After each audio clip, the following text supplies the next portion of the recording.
sumunod sa inyo sa pangalan ni Jesus. Amen. 11. Panahon para lumipat.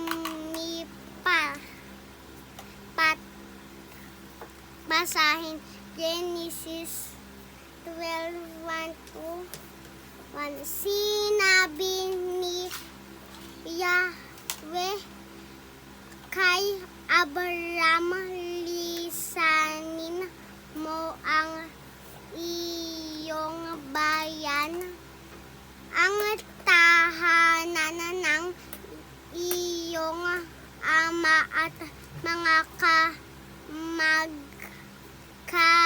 mag-anak at punta ka sa bayan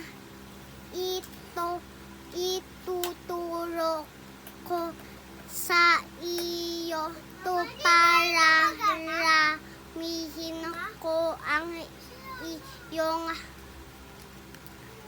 mga anak at apo at gagawin ko silang isang malaking bansa. Pagpapalain kita at gagawin kong dakila ang iyong pangalan at ikaw ay magiging pagpapala sa marami. Ginawa ni Abraham ang sinabi ng Diyos.